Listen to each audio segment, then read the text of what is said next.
Do you ever notice how everything eventually starts to feel like it's on you?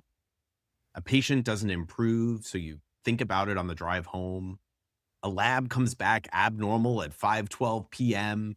and you refresh the portal before dinner to see if the repeat was drawn. A complaint shows up in your inbox. You read it twice, then third time. Your RVUs dip one month. You open the dashboard and feel it in your chest before you even look at the numbers. None of this is technically your fault, but it still lands on you. No one tells you to carry it like that. You just do because that's what good doctors do, right? And if someone suggested maybe you don't have to care quite that much, your first reaction probably wouldn't be relief. It would be resistance because physicians are trained to care deeply, completely, without turning it off. So today, I want to talk about something that might sound wrong at first.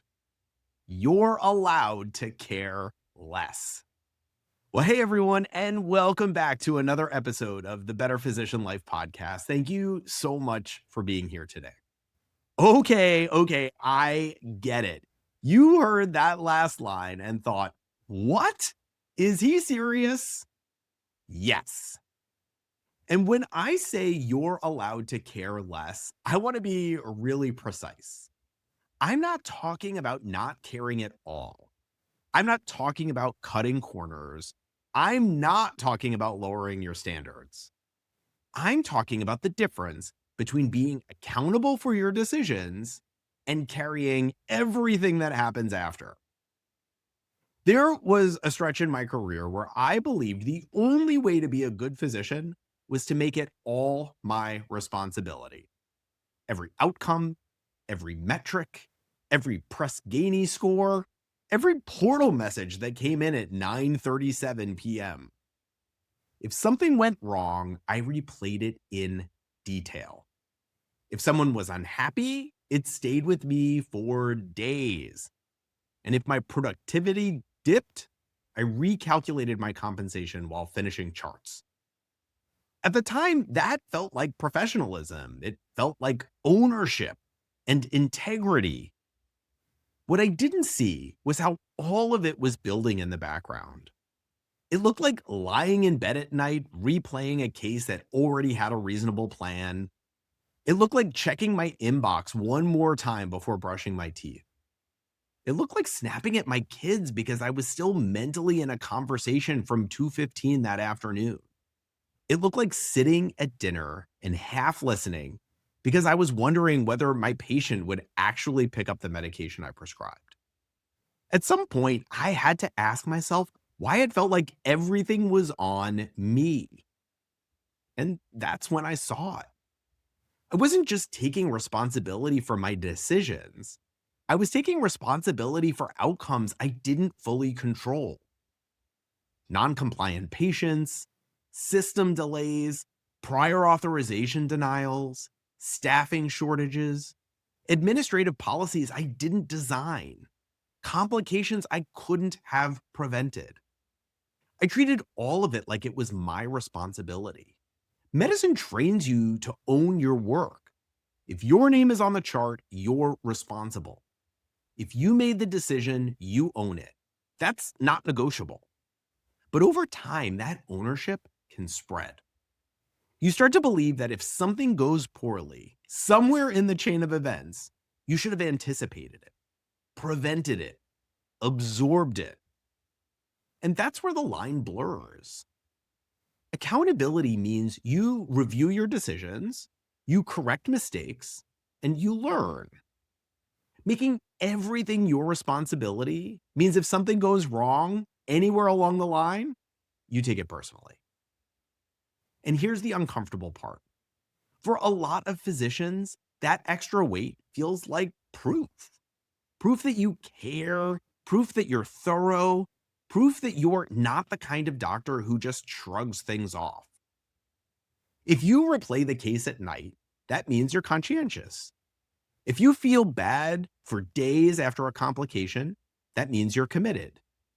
And if a one-star review sits in your head all week, That means you have standards. And there's a part of you that thinks that's what a good doctor does. So if you stop doing that, what does that say about you? If I don't absorb all of it, am I still a good doctor? Am I still competent? Am I still the kind of physician patients deserve? Over time, I had to separate something. I was responsible for the decision.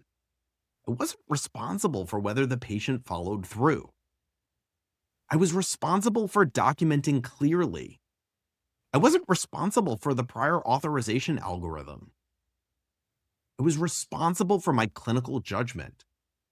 I wasn't responsible for complications I couldn't have prevented. That distinction took practice. And for a long time, I struggled to draw that line. If a patient didn't improve, I took it home. If a complaint hit my inbox, I took it home. If my RVUs dipped, I took it home.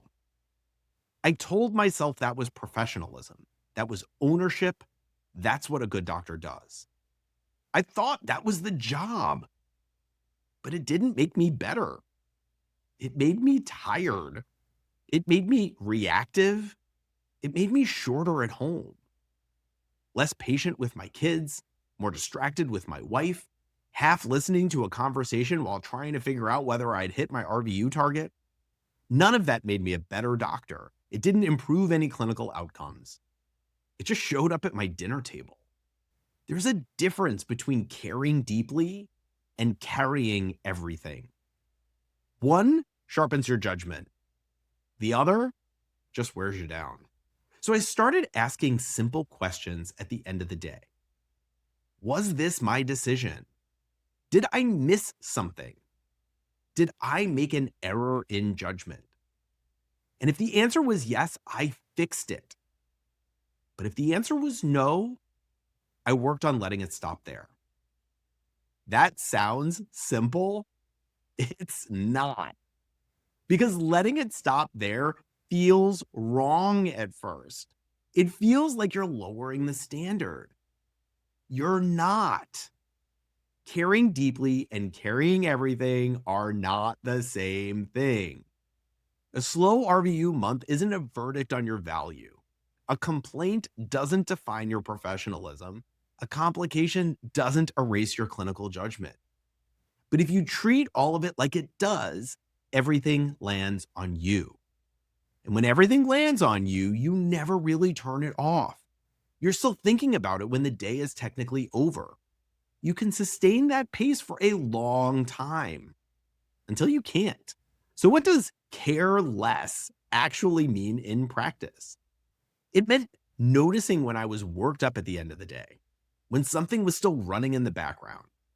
Instead of letting it stay there, I'd give myself a few minutes to think about the day on purpose, to check in. If I was spinning about something, I'd ask myself a few questions like, why is this bothering me? Was there something that actually went well here? Was there something I could have done differently? And how do I want to handle this next time? And if there was something to change, I changed it. If I needed to take accountability, I took it. And if it wasn't mine to hold, I did my best to let it go. I do not get it right every time, but I do it a lot better than I used to. And here's what changed. I wasn't replaying the last procedure while tucking my kids into bed. I wasn't mentally checking my RVUs while sitting at the dinner table. I wasn't lying awake rerunning a case that already had a good plan. The work stayed at work more often. That didn't happen by accident. It came down to those last few minutes after clinic or procedures. You finish your last note, you're still thinking about the final case, you glance at tomorrow's schedule in the parking lot, then you walk through the front door, still in clinic. All of that carries over. The transition between work and home matters more than we think. So I built something simple for that window between work and home, and I use it every day. It's called the 5-minute commute reset for physicians. And it's not to make us care less. It's just designed to give the day a defined endpoint. 5 minutes, something you can use on your way home. And you can download it for free at betterphysicianlife.com/commute reset. And I'll link it in the show notes.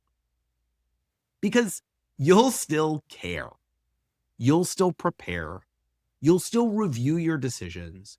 You'll still hold yourself to a high standard. The difference is this: you won't keep running it once you've done what you can. You'll close the day more often. And when you walk through the front door, you'll actually be there. Thank you so much for being here. And I'll see you on the next episode of the Better Physician Life podcast.